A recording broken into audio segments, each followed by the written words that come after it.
Today we are talking about relation between potential difference and electric field. In new topic, we are discussing about electric potential due to a conducting sphere, electric potential due to a non-conducting sphere. मैं यहाँ बात कर रहा हूँ relation between electric potential and electric field. Then we consider a point charge O,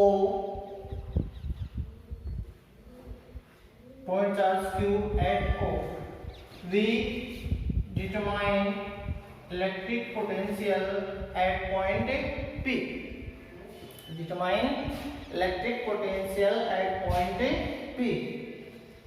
Distance from origin O is small r. O point है, वहां पे अपन ने एक पॉइंट चार्ज किया Q, वहां से r डिस्टेंस पे P पॉइंट पे अपने को इलेक्ट्रिक फील्ड अपन ने फाइंड आउट किया था, इलेक्ट्रिक पोटेंशियल अपन ने फाइंड आउट किया था. अपने को पोटेंशियल में और इलेक्ट्रिक फील्ड में क्या करना है, रिलेशन फाइंड आउट करना है. इस रिलेशन से कई बार एक क्वेश्चन आता है एग्जाम में.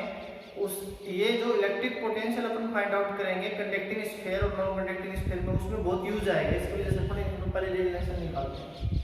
इसके लिए अपन ने क्या किया है, एक पॉइंट ले लिया ए, उसको अपन ने नाम दे दिया test charge Q0. Test charge Q0 एक चूहे जैसा small. It is not a real charge, it is imaginary charge. It does not create any field. यहाँ चार्ज हो गया अपने पास, यहाँ चार्ज हो गया. इस चार्ज पे एक इलेक्ट्रोस्टैटिक फोर्स है, वो इस प्रकार से वर्क कर रहा है. इस point charge test charge Q0 को dx डिस्टेंस से डिस्प्लेस्ड कर दिया एट पॉइंट B तक. Work done by this field equal to force into displacement in component of cos. Work equal to force into displacement into angle cos theta. A point पर जो test charge आपने लिया है, इस point A को A से B तक dx displace करेंगे अपन Q0 को, तो वर्क डन बाय फील्ड हो जाएगा according to diagram. दोबारा से सुनो एक बार. According to diagram, a point charge Q is situated at point O. We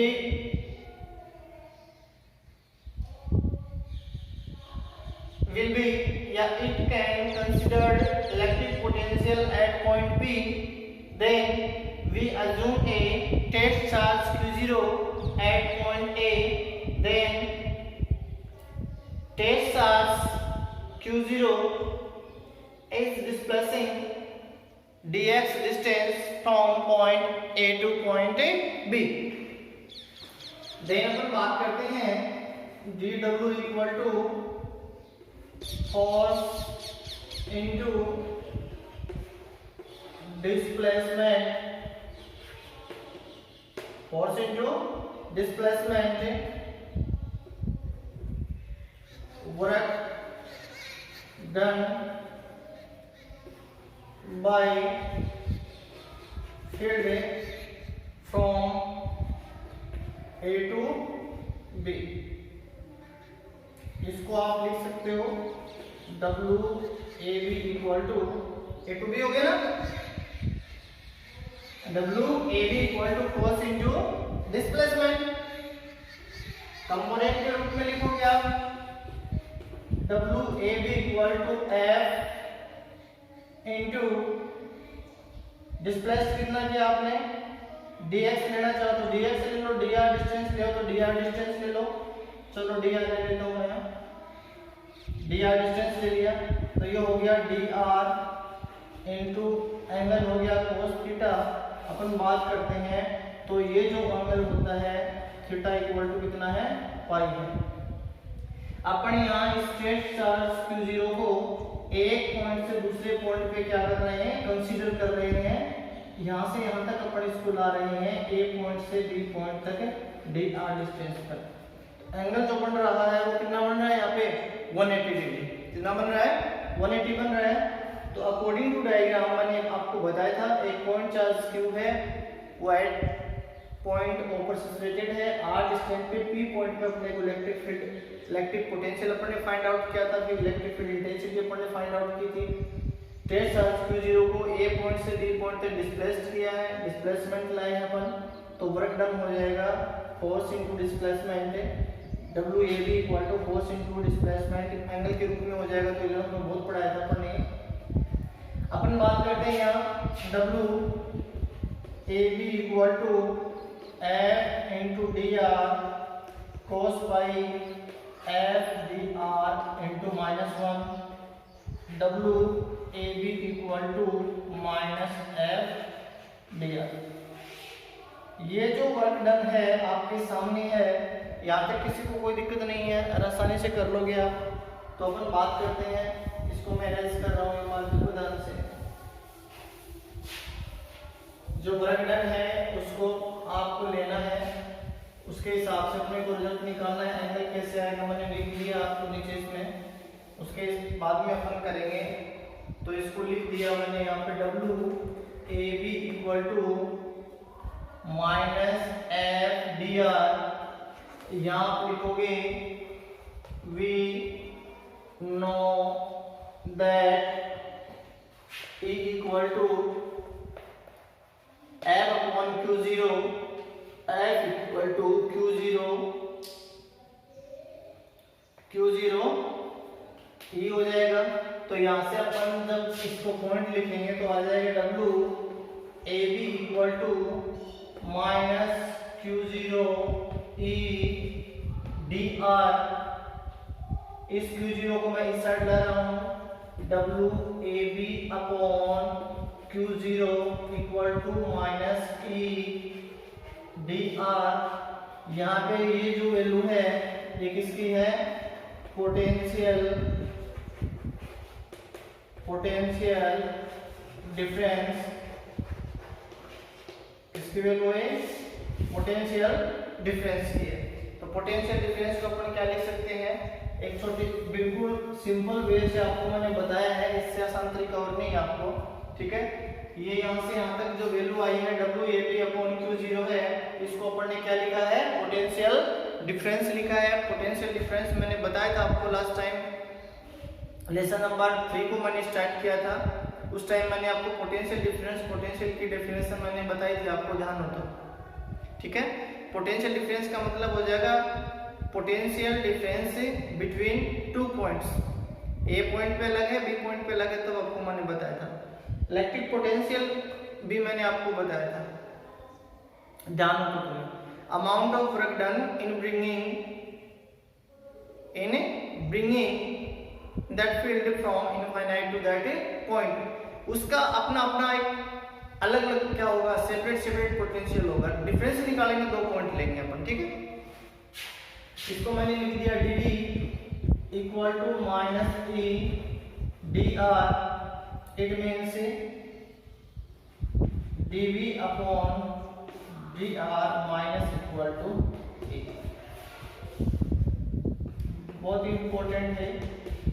इसका मतलब क्या हुआ, इस इक्वेशन से आपको क्या मालूम पड़ रहा है, देखो ध्यान से, ये बहुत इंपॉर्टेंट है, दोबारा बताता हूँ मैं, इसको ध्यान से सुनो। इससे इसका मतलब क्या, नेगेटिव है, नेगेटिव का मतलब क्या हो गया, पोटेंशियल में क्या हो रही है, कमी हो रही है, डिक्रीज हो रहा है पोटेंशियल।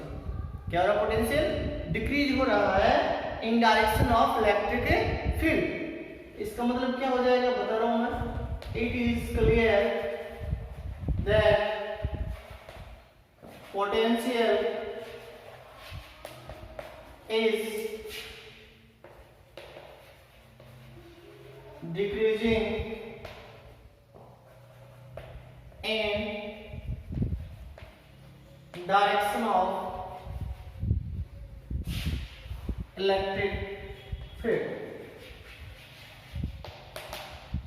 इसका मतलब क्या हुआ कि ये जो E का V की वैल्यू है, पोटेंशियल या पोटेंशियल डिफरेंस की वैल्यू है, इसकी वैल्यू क्या हो रही है, कम हो रही है, डिक्रीज हो रहा है। कैसे हो रहा है सुनो, ये r डिस्टेंस है, ये डिस्टेंस से आप ले आओगे तो v इक्वल टू क्या होता है, kq अपॉन r होता है। ध्यान से सुनो, आप जितनी ज्यादा r डिस्टेंस लेओगे, मैक्सिमम लेओगे या ज्यादा लेओगे, उस टाइम पर r की वैल्यू अपने ज्यादा लिया है तो r इंक्रीज होगा, सॉरी, तो v क्या होगा, डिक्रीज होगा। सीधी सी बात है। इसके लिए r डिस्टेंस क्या होनी चाहिए, ज्यादा होनी चाहिए। इसका मतलब क्या हुआ, यहाँ से जो नेगेटिव आ रहा है इसका मतलब क्या हुआ, it is clear that A potential is decreasing in direction of electric field. यहाँ तक कोई दिक्कत नहीं है। r मैंने लास्ट टाइम आपको निकाला था, एक छोटा सा फॉर्मूला निकाला था अपन ने, electric potential due to a point charge v equal to kq upon r। It means if r is increases then potential is decreases। r v proportional 1 upon r है यहाँ पे, तो ये इनवर्स है इसमें, ठीक है ना, उस हिसाब से करना है। एक बार दोबारा देख लो इसको, मैंने WAV की वैल्यू जो निकाली है -FDR है, WAV इक्वल टू F की जगह मैंने वैल्यू पुट अप कर दिया, Q0V into DR हो गया। Q0 को इसके नीचे ले लो आप, ये अपनी जगह है WAV upon Q0 according to definition of potential difference हो जाएगा। इसकी जगह अपन ने लिख दिया dV माइनस EDR है, EDV की जगह dV हो गया, DR को नीचे ले लिया। यहाँ जो नेगेटिव सिंबल है इसका मतलब क्या होता है, it is clear that potential decreases in direction of electric field then because we know that v equal to kq upon r, if r is increases then potential is decreases in same region। okay,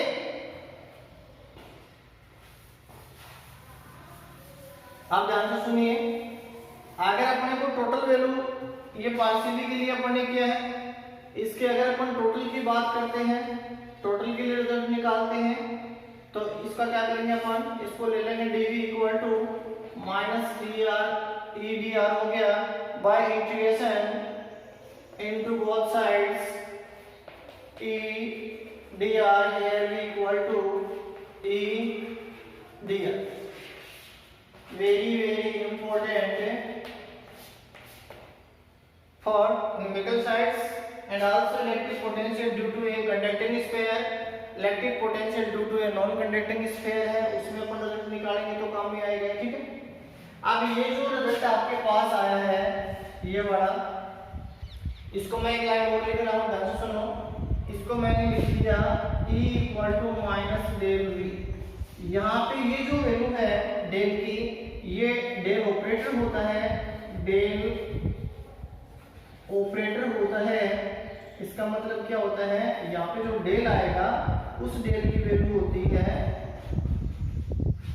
plus J partially y plus के, ये partially के रूप में लिख देते हो आप। ठीक है, इसमें देखिए यहाँ जो r लिखा आपके सामने है, in Cartesian coordinate position vector आपने पढ़ा था, in a Cartesian coordination in x plane y in z direction. Plane ले लिया, उसमें x डायरेक्शन भी है, y भी और z भी है, तो उसमें ओरिजिन पॉइंट के अकॉर्डिंग विद रिस्पेक्ट आप निकालोगे तो vector r equal to xi cap plus yj cap plus z की कैप का कर देता है, तो कोई दिक्कत नहीं थी किसी प्रकार की। उसी के अकॉर्डिंग अपन बात करते हैं, तो थोड़ा सा ध्यान रख लेना, इंपॉर्टेंट ये चीज है। v equal to minus integration e dot dr, ये बहुत कम में आएगा आपके। ठीक है, एक बार इसका स्क्रीनशॉट ले लो, देख लो आराम से, कोई दिक्कत है तो पूछ लो। उसके बाद में देखो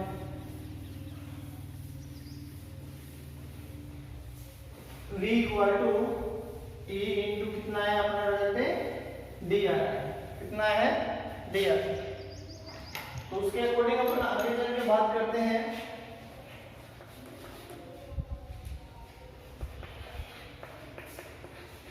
electric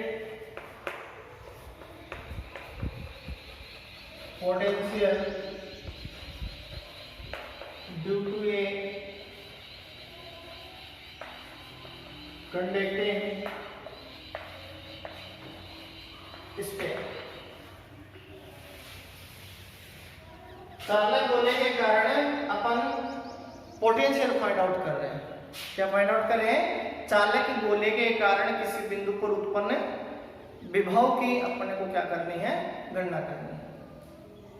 electric potential due to a conducting sphere, इसमें कंडीशन है when observation point P is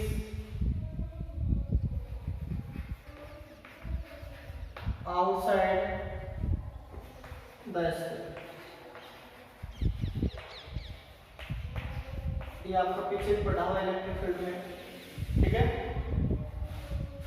ये आपने एक डायग्राम ले लिया, आपने ये स्फीयर हो गया। According to diagram a conducting sphere whose radius is capital R and charge is Q V, या अपन ऐसे बोल सकते हैं R डिस्टेंस पे P पॉइंट पे अपने को क्या करनी है? इलेक्ट्रिक पोटेंशियल को क्या करना है? फाइंड आउट करना है। किसको फाइंड आउट करना है? इलेक्ट्रिक पोटेंशियल को फाइंड आउट करना है अपने को। इलेक्ट्रिक पोटेंशियल को फाइंड आउट करेंगे तो किस प्रकार से रिजल्ट निकालेंगे आप बताइए मेरे को। यहाँ जो R डिस्टेंस आपने लिया है इस पॉइंट पे अपने को निकालना है, वो क्या निकालोगे आप?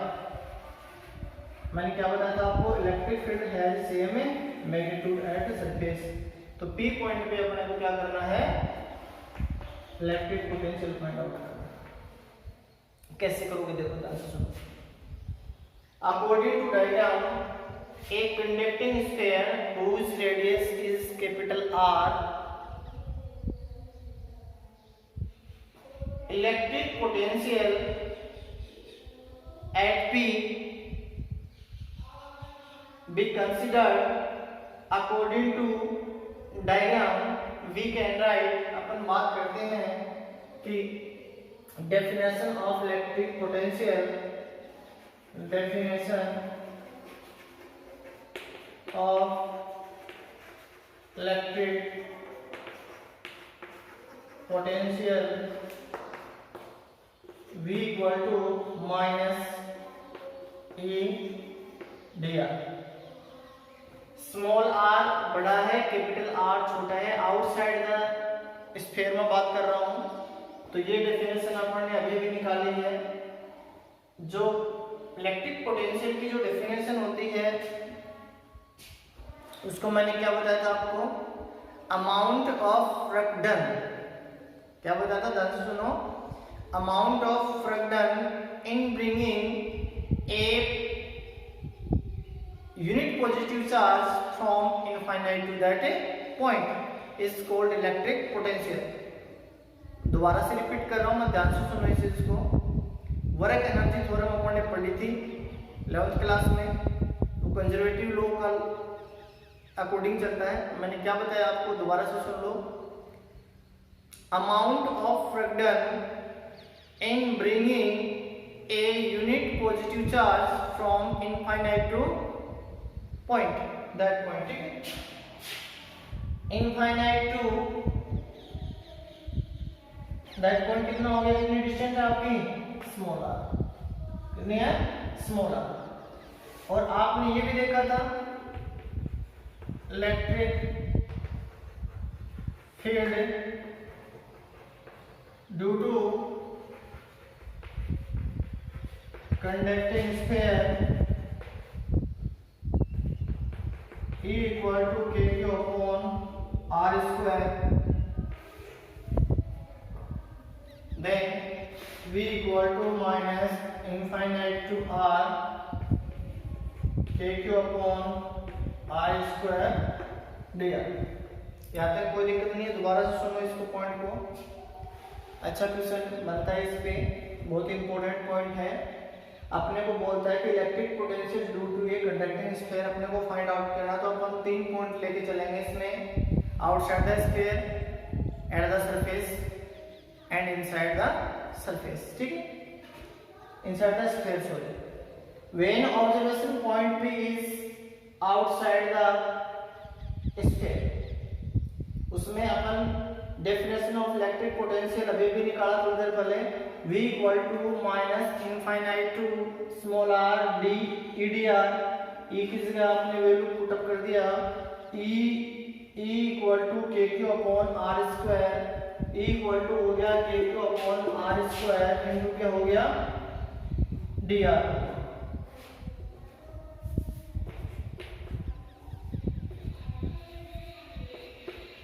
यहाँ तक कोई दिक्कत नहीं किसी को? ये आपने पीछे पढ़ा था, outside the square KQ upon small r square ऐसा रख दिया।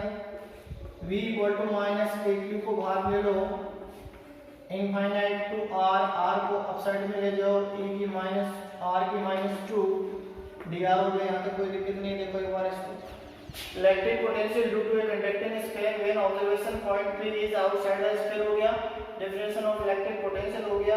इनके बारे में लैंग्वेज लिखना चाहो तो थोड़ा सा लिख सकते हो लाइन की। According to diagram a conducting sphere whose radius is capital R, ठीक है। उसके बाद में आप डेफिनेशन ऑफ इलेक्ट्रिक पोटेंशियल से यहाँ तक आओ, कोई दिक्कत नहीं किस प्रकार की।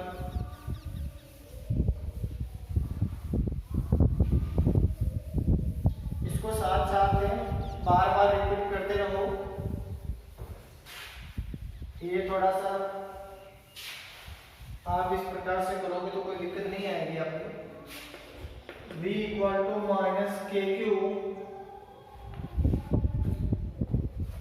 डेफिनेशन ऑफ या फॉर्मूला हो गया x की पावर n+1 अपॉन n+1 हो गया x की पावर n का। तो यहाँ r की पावर -2 है, तो r की पावर -2 + 1 अपॉन -2 + 1 इनफाइनाइट टू गिवन पॉइंट हो गया small r। V equal to minus KQ, minus बाहर आ गया, r की -1 infinite to r, V equal to KQ 1 अपॉन r इनफाइनाइट टू r। अब लिमिटेड तो इसमें V इक्वल टू KQ, पहले r आएगा इसमें, फिर माइनस आएगा, फिर क्या आएगा इनफाइनाइट आएगा, 1 अपॉन इनफाइनाइट 0 होता है, तो V इक्वल टू आ गया KQ अपॉन r।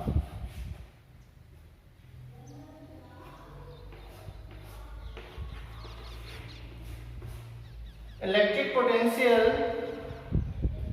अपन ने फाइंड आउट किया है when observation point is outside the sphere. जो भी आपने स्फीयर लिया है उसके r डिस्टेंस पे बाहर किसी पॉइंट पे अपने को इलेक्ट्रिक पोटेंशियल अपन ने फाइंड आउट किया है। अब उसी पॉइंट को अपन सरफेस पे लेके आए तो किस प्रकार से करेंगे, दोबारा से सुनो तो आगे चलते। यहाँ तक कोई दिक्कत हो तो देख लो एक बार इसमें।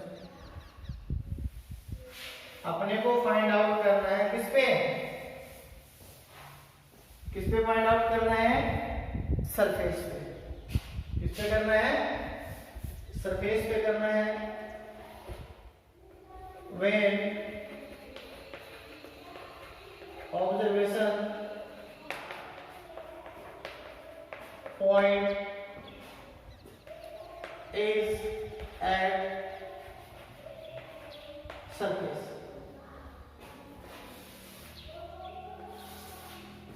small r equal to capital R। ये आपने स्फीयर ले रखा है,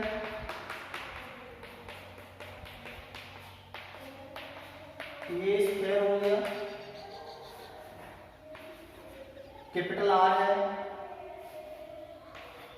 यहां पे पॉइंट ले लिया अपन,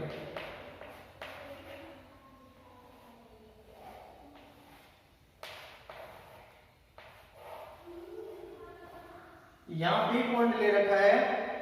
इस P पॉइंट पे अपने को इलेक्ट्रिक पोटेंशियल और पोटेंशियल डिफरेंस की कैलकुलेशन के लिए अपने को करना है। तो वही डेफिनेशन लगाओगे आप, V equal to infinite to small r किसके इक्वल हो गया, कैपिटल R के इक्वल हो गया।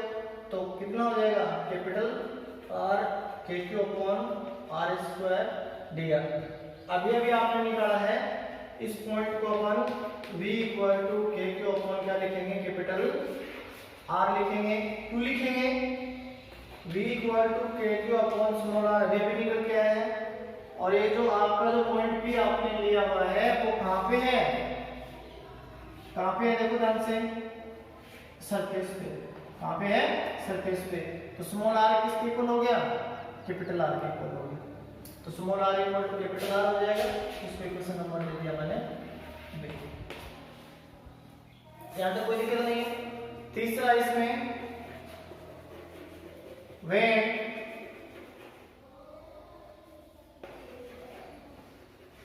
observation point is inside the sphere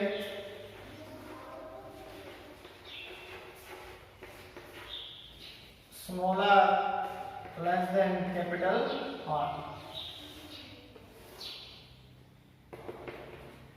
ये थर्ड कंडीशन है इसकी।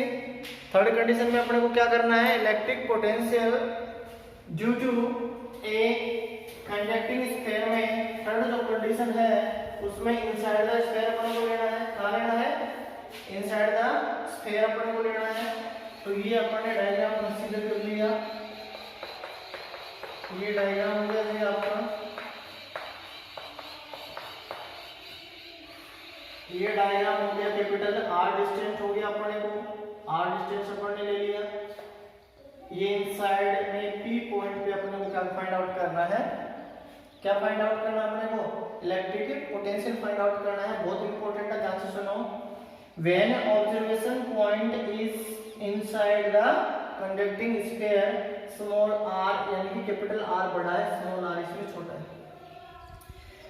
तो इनफाइनाइट से कोई भी पॉइंट को आप लाओगे तो पहले इस पॉइंट पे आएगा, फिर यहाँ आएगा और फिर यहाँ आएगा। इस प्रकार से जो चार्ज की अपन बात करते हैं, जो चूहे जैसा चार्ज लेते हैं या कोई भी एक आप पॉइंट लेते हो तो उसको आपने, मैंने क्या बोला था, इनफाइनाइट पे किसी भी पॉइंट को लेओगे तो वहां पे पोटेंशियल हमेशा कितना आएगा, potential always will be 0। Then definition of electric potential V equal to, according to V equal to integration EDR। ध्यान से सुनो, यहाँ पे जो ये EDR है इसके कितने पार्ट्स हैं, 2 पार्ट्स हैं। कितने पार्ट्स हैं, 2 पार्ट्स हैं। इसको ध्यान से सुनो, पहले इनफाइनाइट से कहाँ तक आएगा, कैपिटल R तक, फिर कैपिटल R से कहाँ तक आएगा, स्मॉल r तक, ठीक है। Infinite to R K Q R square dr minus R to R e dr। चलो e dr ले लेते हैं, minus infinity to R e dr minus dr। अब आपको पता है कि कैपिटल R से स्मॉल r तक आप लेओगे तो ये इनसाइड द स्फीयर हो गया, और inside the sphere conducting sphere के लिए अपन ने बात किया था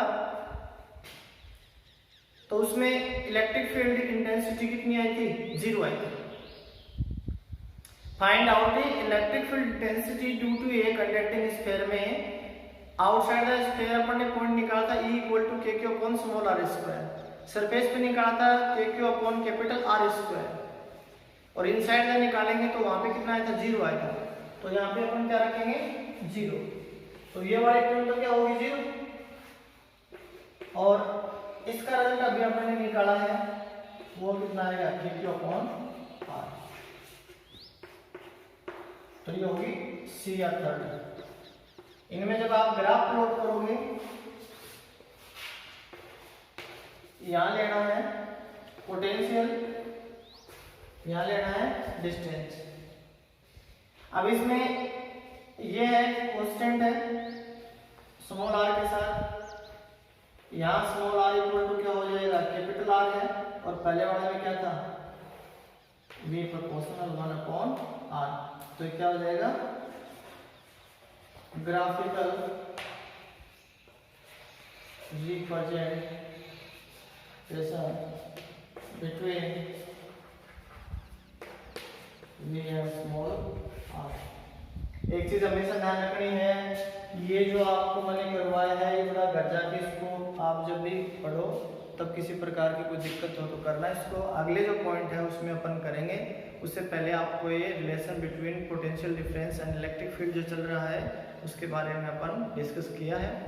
ठीक है, ओके, हैव ए